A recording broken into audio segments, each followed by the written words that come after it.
Hi guys, welcome back to my channel. My name is Suranjali Seal, and like I always say, if you are somebody that loves literature and is all about literature, then this is the channel for you. In our video today, we're going to look at the literary device known as alliteration. We're going to understand what it means, so let's get right into it. So first we're going to look at the meaning of alliteration. We're going to look at the overall and roundabout meaning from the dictionary meaning also to the literary meaning of the term alliteration. We're going to look at it, understand it, and then we're going to look at its examples. So let me just read out the whole thing first, okay? So alliteration is when two or more words that start with the same sound are used repeatedly in a phrase or a sentence. The repeated sound creates alliteration, not the same letter. The device is usually used to decorate the words with a musical, lyrical, or emotional effect. The Oxford Learner's Dictionary defines alliteration like this: the use of the same letter or sound at the beginning of words that are close together. The Cambridge Dictionary defines alliteration like this: the use, especially in poetry, of the same sound or sounds, especially consonants, at the beginning of several words that are close together. So I will give you key points to remember regarding alliteration, like always. First thing, you have to emphasize on the word sound. Alliteration is not the repetition of merely letters. It can be repetition of letters because the letters only give it the sound, right? But not always. You have to understand that alliteration is not merely repetition of words or letters. It is a repetition of sound. So to explain this, I'll give you, when you talk about she sells seashells on the seashore, correct?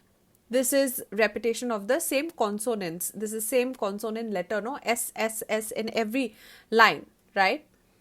But sometimes when you think about it, C and the letter K is also same. Clown and Klingon. They have the sound of cl right there, cling and cling and clown.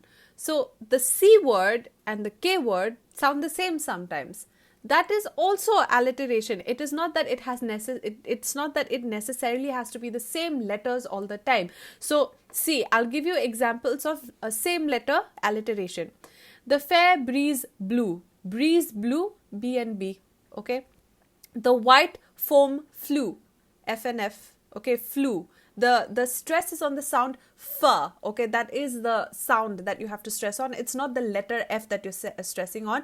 It is the alliteration is when two or more words that start with the same sound are used repeatedly in a phrase. So likewise, you have the furrow followed free, where we were the first to ever burst into the silent sea.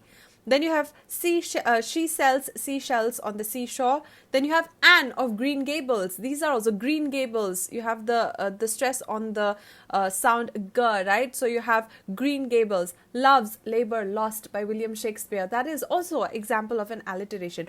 But like I said, K and the letter K and the letter C also have the sound of k there, right? So it can be clown or Klingon. They sound similar. That is also alliteration. For example, you have cherry cookies in the kitchen. So cookies, kitchen, it has the same sound in the beginning, right?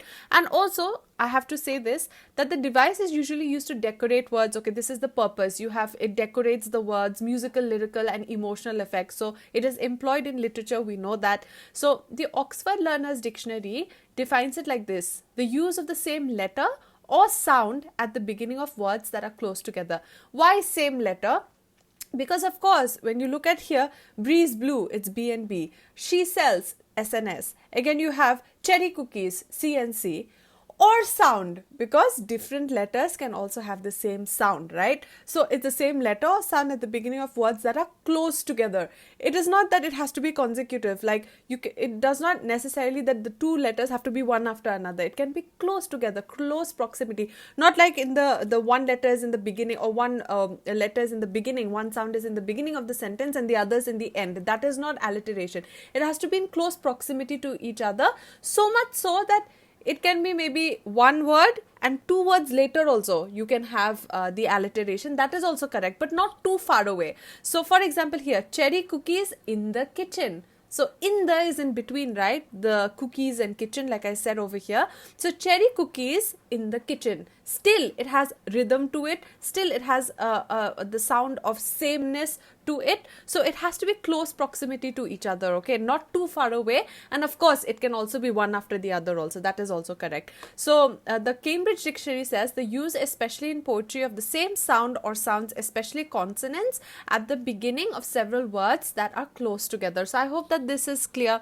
So close together, the little girl was excited to see the dazzling and dainty stars in the sky. This is another example. Dazzling and dainty. Together would be dazzling, dainty stars in the sky, you know. But, you know, there's the word and in between. That is also correct, because dazzling and dainty, there's a rhythm to it and it's in close proximity to each other. You have got to fight the fight. So it's not like you've got to fight. It's you've got to fight the fight. There's still this alliterative, this repetitive sound effect to it. You've got to fight the fight. So there's still this alliteration, you know. If it would have been that you have to fight up the mountain, down the mountain, winding the roads, and then that will end to the fight, that would be wrong. It's too far away from each other. What you're doing over here is the words are in close proximity to each other. So this, all in all, is alliteration. I wanted to clear out, because sometimes people think that it's just the letters that are repeated. It is not the letters merely, it is also the sound. The sound. Alliteration is repeating of the sound. So you have alliteration is when two or more words start with the same sound and are used repeatedly in a phrase or a sentence. So it can be same letters, it can be different letters with the same sound as well. And these are the examples that I've given. And you have to always remember that alliteration can be found in the middle of sentences, it can be found in the middle of paragraphs, it can be even the heading or the name of a book like Anne of Green Gables, Love's Labour Lost. It can be anything.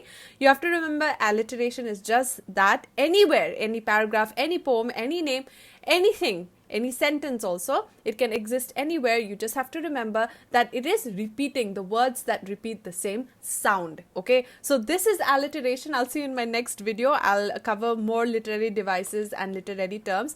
I felt like this is a in-depth explanation of what alliteration actually means, because I think that I was covering literary devices and terms in my short videos, but I found that it would be a little too short for covering these kind of words, which are very, very important for us to remember. So this is alliteration. I'll see you in the next video with another literary device, literary term, or rhetoric devices and figures of speech as well. So till we meet again, I hope you stay healthy and happy. See you in the next one.